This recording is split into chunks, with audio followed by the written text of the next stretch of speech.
Pronoun हमारे पास ऐसे वर्ड्स होते हैं जो नाउन की जगह यूज़ किए जाते हैं।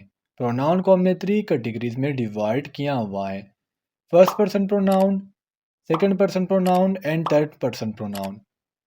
फर्स्ट पर्सन प्रोनाउन में हमारे पास आई और वी आते हैं। सेकंड पर्सन प्रोनाउन में हमारे पास यू आते हैं। और थर्ड पर्सन प्रोनाउन में हमारे पास ही, शी, इट एंड दे आते हैं। अस्सलामुअलैकुम। आज की वीडियो में इंशाल्लाह हम इंग्लिश एमसीक्यूज़ के पार्ट नंबर 10 को डिस्कस करेंगे। तो अगर आप अपने एग्ज़ाम्स में 100% कामयाबी हासिल करना चाहते हैं तो आज की वीडियो को आपने एंड तक लाजमी से देखना है और वीडियो को कहीं से भी स्किप नहीं करना। So without wasting any time, let's start the video.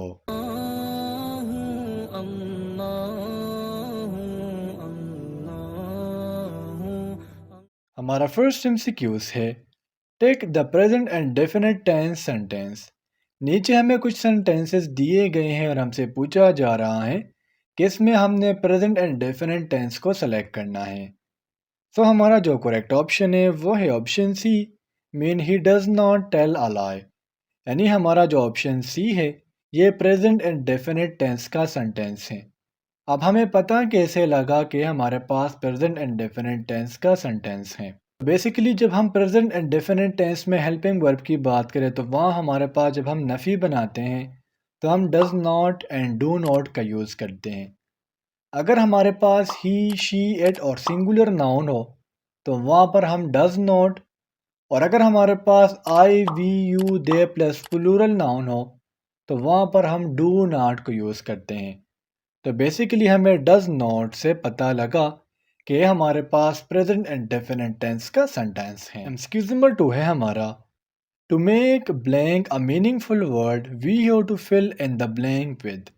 ये हमारे पास एक वर्ड है जिसमें एक जो अल्फ़ाबेट है वो मिस है और हमसे पूछा जा रहा है कि इसमें हमने ऐसा कौन सा अल्फ़ाबेट या लेटर पुट करना है जिससे हमारे पास ये जो वर्ड है ये एक मीनिंगफुल वर्ड बनेगा। सो हमारा जो करेक्ट ऑप्शन है वो है ऑप्शन डी, मीन एन। ये जो वर्ड है ये हमारे पास बेसिकली है एमनेस्टी, और एमनेस्टी की हमारे पास उर्दू में जो मीनिंग है वो है मुआफ़ी। एक्सक्यूज नंबर 3 है हमारा, which is to blow up. वैसे तो स्टूडेंट्स हम कहते हैं कि एयर इज़ टू ब्लो, लेकिन पेट्रोल हमारे पास एक ऐसी चीज़ है जब हम इसका ढक्कन खोलते हैं तो वो ऑटोमेटिकली ट्रांसपायर कर जाते हैं, ब्लो कर जाते हैं। तो बिकॉज ऑफ दैट हम कहेंगे petrol is to blow up. Excuse number 4 है हमारा, फ्रेंडशिप, व्हाट इज इट। दोस्ती क्या है। सो हमारा जो करेक्ट ऑप्शन है वो है option A, mean abstract noun. Friendship हमारे पास एब्स्ट्रैक्ट नाउन का एक एग्जांपल है। एब्स्ट्रैक्ट नाउन है क्या। एब्स्ट्रैक्ट नाउन की अगर हम डेफिनेशन की बात करें तो ये हमारे पास ऐसे नाउन है जो आइडिया को या स्टेट को जो है वो जाहिर करे या फीलिंग्स को जाहिर करे। तो सुनो, फ्रेंडशिप हमारे पास एक फीलिंग है जिसे हम ना गिन सकते हैं ना देख सकते हैं, हम सिर्फ और सिर्फ इसे महसूस कर सकते हैं। तो बिकॉज ऑफ दैट हम कहेंगे फ्रेंडशिप हमारे पास एक एब्स्ट्रैक्ट नाउन है। एक्सक्यूज नंबर 5 है हमारा, I will have done job, choose correct helping verb. ये हमें एक सेंटेंस दिया गया है, I will have done job, और हमें कहा जा रहा है कि इसमें हमने करेक्ट हेल्पिंग वर्ब को चूज़ करना है। तो हमारा जो करेक्ट ऑप्शन है वो है option D, mean will have. Students अगर हम टेंस की बात करें तो ये हमारे पास फ्यूचर परफेक्ट टेंस है जिसकी उर्दू में हमारे पास जो पहचान है वो है चुका होगा, चुकी होगी एंड चुके होंगे। जिसको बनाने का जो फॉर्मूला है वो है सब्जेक्ट प्लस शैल हैव और will have plus second form of verb plus object. Question number 6 है हमारा, antonym of the word charming is. Antonym तो मैं आप लोगों को काफ़ी दफ़ा बता चुका हूँ कि मुतज़ाद अल्फाज जिस तरह सुबह शाम, दिन रात, उजाला, अंधेरा, तो ये तमाम के तमाम हमारे पास एंटोनिम्स है। और चार्मिंग का हमारे पास जो एंटोनिम है वो है अनअट्रैक्टिव। चार्मिंग कहते हैं किसी एक ऐसा बंदा जो शाइन कर रहा हो, प्यारा हो, और अनअट्रैक्टिव मीन जो प्यारा ना हो, बदसूरत हो। इस तरह अगर हम चार्मिंग के मज़ीद एंटोनिम्स की बात करें तो इसमें रिपल्सिव, एबोमिनेबल एंड अनप्रिपोसेसिंग शामिल हैं। एक्सक्यूज नंबर 7 है हमारा सिनोनिम ऑफ द वर्ड एम्प्यूटिस। एम्प्यूट की उर्दू में जो मीनिंग है वो है लगाना, और इधर इसका हमारे पास जो करेक्ट सिनोनिम है वो है ऑप्शन सी, मीन एट्रीब्यूट। मज़ीद हमारे पास एम्प्यूट के जो सिनोनिम्स है उसमें assign, credit and chalk up शामिल हैं। एक्सक्यूज नंबर 8 है हमारा Hamid is a blank boy. यहाँ हमारा जो नाउन है वो है बॉय। बॉय से पहले हमने एडजेक्टिव को चूज़ करना है। एडजेक्टिव हमारे पास ऐसे वर्ड्स होते हैं जो हमें नाउन के बारे में मज़ीद बताते हैं। तो इधर इसका हमारे पास जो करेक्ट ऑप्शन है वो है option B, mean good. Hamid is a good boy. Excuse में 9 है हमारा आइडेंटिफाई द कॉन्जंक्शन। कॉन्जंक्शंस होते क्या है? सेंटेंस में हमारे पास ऐसे वर्ड्स जो क्लॉजेज, फ्रेजेस और वर्ड्स को आपस में कनेक्ट करे तो इसे हम कॉन्जंक्शन का नाम देते हैं।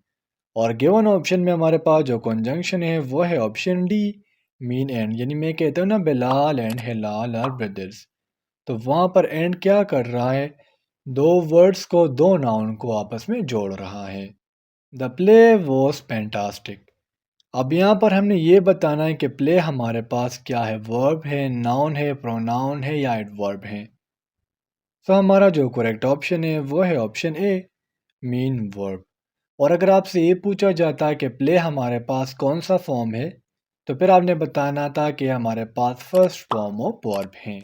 एक्सक्यूज नंबर 11 है हमारा they do not help you. What is they in grammar? हमारे पास सेंटेंस दिया गया है they do not help you, और फिर हमसे पूछा जा रहा है कि दे हमारे पास ग्रामर में क्या है। तो हमारा जो करेक्ट ऑप्शन है वो है option C, mean personal pronoun. Pronoun हमारे पास ऐसे वर्ड्स होते हैं जो नाउन की जगह यूज़ किए जाते हैं। प्रोनाउन को हमने 3 कैटेगरीज में डिवाइड किया हुआ है, first person pronoun, second person pronoun and third person pronoun. First person pronoun में हमारे पास आई और वी आते हैं, सेकंड पर्सन प्रोनाउन में हमारे पास यू आते हैं, और थर्ड पर्सन प्रोनाउन में हमारे पास ही, शी, इट एंड दे आते हैं। तो हमारे पास जो दे है तो पर्सनल प्रोनाउन है, लेकिन ये थर्ड पर्सन प्रोनाउन है। एक्सक्यूज नंबर 12 है हमारा सिनोनिम ऑफ अर्थ। ज़मीन के हमारे पास सिनोनिम क्या है? तो हमारा जो करेक्ट ऑप्शन है वो है option D, mean all of the above. Word, planet और स्पेयर, ये तमाम के तमाम वर्ड जो ये अर्थ के लिए यूज़ किए जाते हैं। क्वेश्चन नंबर 13 है हमारा antonym of delight is. Delight के हमारे पास एंटोनिम क्या है? तो हमारा जो करेक्ट ऑप्शन है वो है ऑप्शन बी, मीन डिसमे। इस पर अगर हम डिलाइट के मज़ीद एंटोनिम्स की बात करें तो इसमें डिसप्लीज एंड डिस्गस्ट शामिल हैं। नंबर 14 है हमारा in simple present and definite tense which helping verbs are used. अगर हम प्रेजेंट एंड डेफिनेट टेंस की बात करें तो इसमें कौन से हेल्पिंग वर्ब यूज़ किए जाते हैं? तो हमारा जो करेक्ट ऑप्शन है वो है option D, mean is am are. इस तरह स्टूडेंट्स अगर हम हेड की बात करें तो ये पास्ट एंड डेफिनेट टेंस में यूज़ किया जाता है। हैज़ और हैव की बात करें तो ये हमारे पास जो है परफेक्ट कॉन्टिन्यूस टेंस में यूज़ किए जाते हैं। और अगर हम वॉज और वर की बात करें तो ये हमारे पास जो है पास्ट कंटिन्यूस टेंस में यूज़ किए जाते हैं। लास्ट क्वेश्चन है हमारा he got blank his illness in 2 weeks. अब यहाँ पर हमने चूज़ करना है प्रीपोजिशन को, और इधर इसका हमारे पास जो करेक्ट ऑप्शन है वो है option D, mean over. Got over mean किसी चीज़ के ऊपर कंट्रोल पा लेना, यानी उसने 2 हफ्तों के अंदर अंदर अपने बीमारी पर क्या किया? कंट्रोल कर लिया। स्टूडेंट्स ये थे आज के हमारे एयरमैन के इंग्लिश के एमसीक्यूज़। उम्मीद करता हूँ आपको तमाम एमसीक्यूज़ क्लियर हुए होंगे। और अगर फिर भी आप लोगों को कोई भी कन्फ्यूजन हो, कोई भी डाउट हो तो आप लोग मुझसे कमेंट सेक्शन में पूछ सकते हो। इंशाल्लाह अगली वीडियो में मिलते हैं। तब तक के लिए मुझे इजाज़त दीजिए। मुझे अपने दुआओं में याद रखिए। अल्लाह हाफिज़।